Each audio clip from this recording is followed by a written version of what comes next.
Alright guys, Scrappy again today. Hope you're all doing well and enjoying your day so far. One of the big developments of this Rostermania period, iLLeY has officially confirmed he's coming back for Black Ops 6. This should be no real surprise, but the big question is, where's he going to go, if anywhere? The last couple of seasons, a bit of a disaster for iLLeY in various ways. Methodz reckons that him getting a spot, certainly on a top team, is absolutely out of the question, but theoretically, given iLLeY's performance over the last couple of years, he's a world champion. When he's on, he's absolutely on. Is he a key piece, potentially, of one of these teams if they want to try and challenge OpTic and FaZe, even when we look at some of the top 4 rosters? Very much interested in your thoughts in the comments below. Hit the like button if you enjoy. Subscribe if you're new, as always, I'd greatly appreciate it. First of all, Doug Martin has officially confirmed the new date that he's going to be attempting the Guinness World Record for the most pull-ups in 24 hours. This is such like an insane record he's going for. I'm sure the COD community is going to come out in support of Doug here, because when David Goggins broke this record, and it kind of became a famous record, it was like 4,000 in 24 hours. The record has now well over doubled. So, we know that Doug's been putting in the work over the last year and a half, probably, I don't know, certainly a year, putting in the work to try and make this happen. He had an injury, sent him back a little bit. Now they're going to do September the 7th, right? So, yeah, he's got to hit like 9,000 pull-ups in 24 hours, and he's going to try his best. So, yeah, we're supporting Doug. He's raising money for pancreatic cancer research. Thought it was really cool. So, wishing the best for him. I know that Nature was talking about it as well, saying, the whole COD community got to get behind Doug, because, Doug's a controversial character. We've had our differences on various things, but I feel like everyone's going to come out in support of Doug on this one. So wishing him the best. Of course, it's not really that far from today. Of course, yesterday also was the closing ceremony for the Esports World Cup. Hex was there, Scump was there. They just hosted the Esports Awards the day before, where Scump, of course, won the Esports Personality of the Year. Then they did the closing ceremony, and then it's all done. Now, Esports World Cup confirm they're going to be back next year. This, of course, is no surprise. I mean, they've built this massive city, effectively, Boulevard City, at least in some sense, for the purpose of hosting the World Cup every year in that particular vicinity. It's not going away. My feeling is that they might well move it to Qiddiya in the upcoming years. That's their big entertainment city they're building. It's going to be, well, I think 80 kilometers south of Riyadh, but they're going to have a bullet train that's going to get there in 30 minutes. There's all sorts of crazy plans, of course, going on.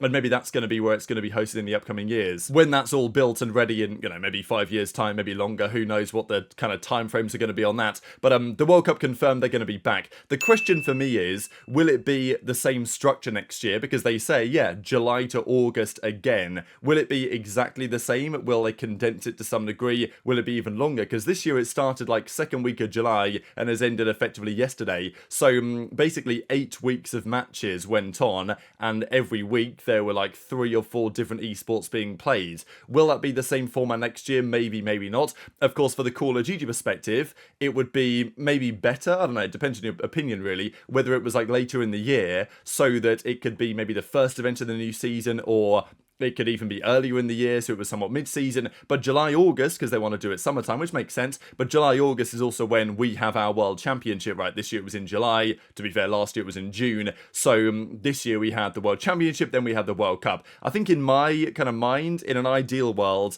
champs, proper champs, is the final event of the year.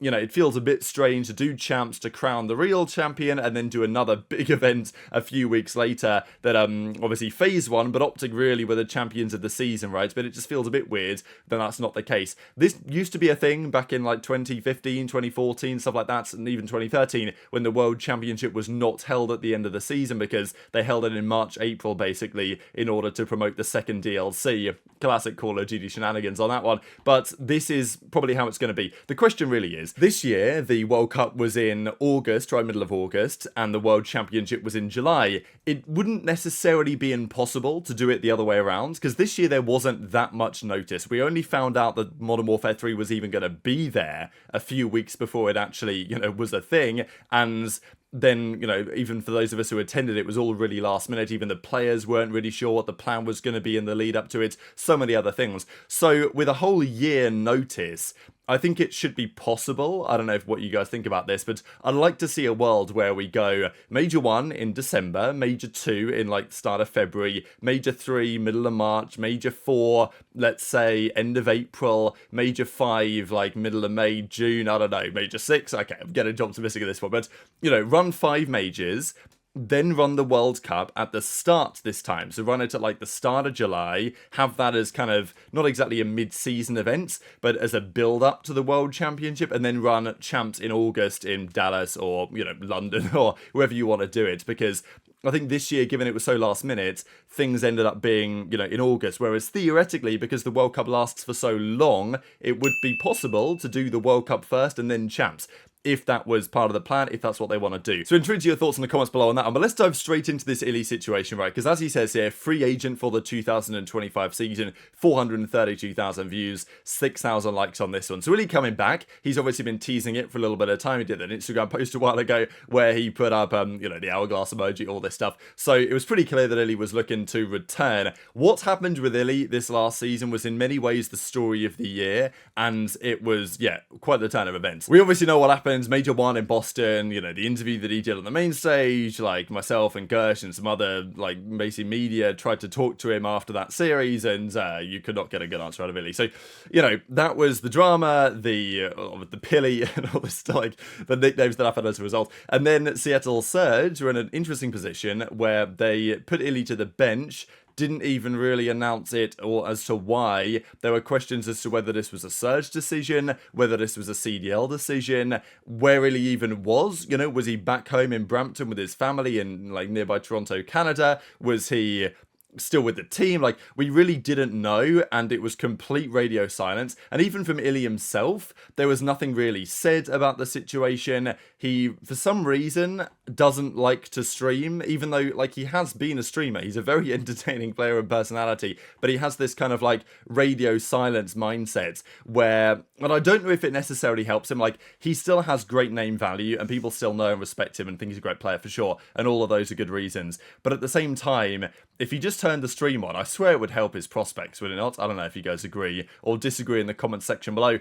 But after another tricky season, right? You look at the last couple of years.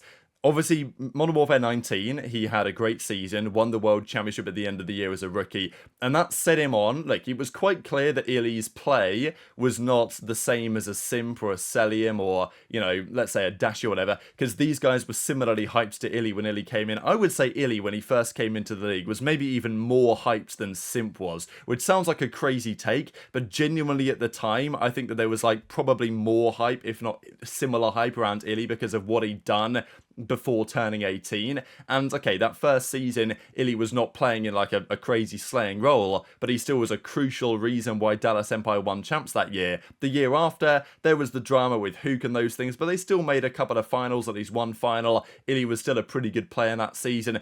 But then obviously things went crazy in Vanguard. He ends up turning up on OpTic because they merged the two teams together, and then the thumb injury happens, things go downhill, he steps away, he then comes back in with the thumb still causing issues, and like, that's very unfortunate. You can argue that it was his fault in some part for not taking care of himself, whatever, but you know, it wasn't really his fault, right? Like, that was a tricky season. They brought General in, they brought Prolute in, and it derailed their year. That was unfortunate. Then 2023, of course, the season didn't go to plan either, because the team just blows it up. Of course, eventually OpTic decided to run it back with that roster, but they drop iLLeY halfway through the season, and then iLLeY's basically nowhere to be found from there to the end of the year. So that was another season where he lasted a couple of months and then disappeared off the face of the earth. And this most recent season, because of, you know, the addiction that we potentially may or may not be true we talked about, then that obviously has affected his kind of prospects and career as well. So that's the real question. For the last 3 years in a row, there have been concerns, questions about iLLeY and his performance levels, because we know what iLLeY's capable of. He played the start of this season as well, and he was very good at the start of this year, as we shall see here in a second, for the Seattle Surge.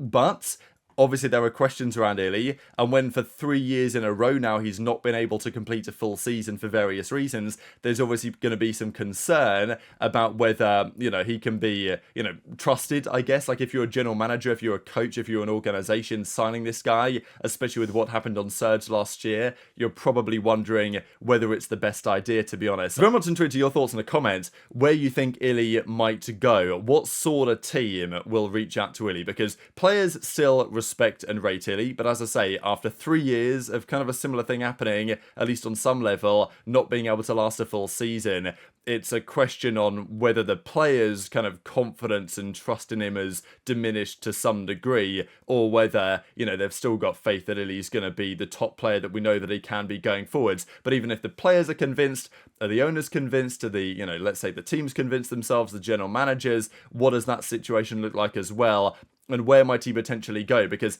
definitely talented enough to improve some teams out there, right, for sure. And the first question is, does he even get on a team? Or does he have to effectively fight through challenges to prove that he can at least be consistent or stay around for a long time? I don't know. I just feel like had he turned the stream on, it would have helped his case. But, you know, you guys may have your own perspectives on that. So the first question is, does he even get a team? And the second question is, well, if he does, what sort of team does he get? So this is Methodz' opinion on the situation. Guys, I don't think Ender's getting picked up, just to say it bluntly. I actually don't think. I mean, he hasn't played a full season in years. He hasn't played challengers. I don't think his stock is high. He's obviously a capable player, but you can't just not play full seasons and just walk back in the league. Ender's capable, but I mean, Ender needs to prove he can come out here and play a full season. I said Ender's basically Kawhi Leonard. Like, he could be a championship player. He's done it. He's won a chip. I don't care if he stays a digital chip or not. But then the last 2 seasons, he hasn't played a full season. Ender is good. It's not about his ceiling. Everyone knows Ender's ceiling. That's why I'm saying he's Kawhi Leonard. But the last 2 years, I wouldn't say he's Kawhi. I mean, I think it's just, I don't think it's, I wouldn't necessarily say he's Kawhi. Now, obviously, people roasting Zinni for this because his point is probably a fair one about the possibility that iLLeY doesn't get a team. Obviously, people are in the reply saying, oh, well, iLLeY's won a ring, Zinni hasn't, and, you know, roasting him. But I get Methodz' perspective on this, to be fair. His opinion this season was based, at least to some degree, on some of these numbers. I mean, he only played, unfortunately for iLLeY, a couple of stages, right? He was Major 1 qualifier and Major 1.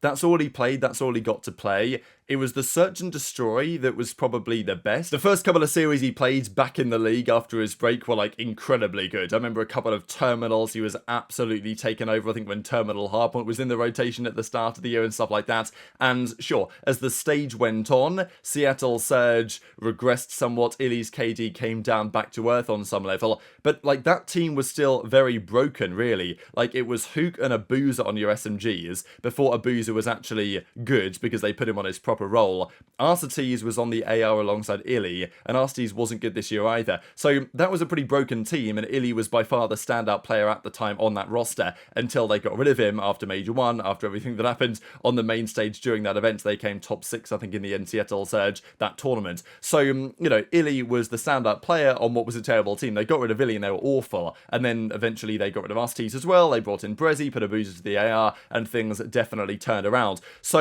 iLLeY can definitely be a top quality player, but that is the question on where he potentially goes. Of course, you know, the Arcetes situation as well is interesting, but I feel like out of these type of players that we've talked about over the last few days, Arcetes, Assault, some of these other like AR type figures, iLLeY is by far the most likely to get on a good team and potentially get on an even potentially great team, because there are a couple of teams out there that are considering whether they can improve. This, I believe, is true for Toronto, and this, I believe, is true for Cloud9. OpTic and FaZe, they're, you know, 99% going to stick it out, of course, unless something absolutely insane happens in this Rostermania period, but they're going to be the same for next season. Both of those teams won 2 events this year, and of course won the big events as well, at least in terms of prize money, towards the end of the season. Ultra have announced that Insight is going to be a restricted free agent. They're going to look for alternatives there. They may not find one, they may bring him back, but iLLeY is one of the names at least to think about in one of those AR roles. The reality, of course, is though that iLLeY is generally a flex player, right? So it's difficult to see on those two teams exactly where he would slot in. You could put him in as like a main AR, or let's say he went to Toronto.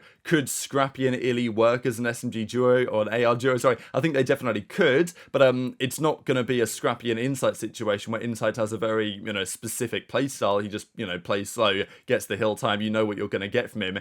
iLLeY is, you know, obviously a faster paced player. And it's the same thing on Cloud9. Like, they're not going to bring in iLLeY for Sib. I mean, you'd think that would be a pretty ridiculous change. It would be more like if there was one of the ARs to consider moving, it would be Skyz, and I don't really see iLLeY being brought into either of those teams as an SMG. I mean, it's possible. I think he can run the sub, but I would say that his best place is probably in that kind of flex position. maybe, you know, they can make it work as an AR duo, but I'm just not really sure that I see Toronto or Cloud9 making those moves. Then you think Thieves are probably going to stick it out with their roster. Then you're looking further down the grid and you're thinking, well, you know, Seattle Surge a possibility. Could he go back there? Probably not. I don't think Rambo wants to deal with that again. So now you're kind of running out of options, right? But very much interested to your thoughts on all this stuff in the comment section below. Hit the like button if you enjoyed. Subscribe if you're new. Take care. And I'll see you next time.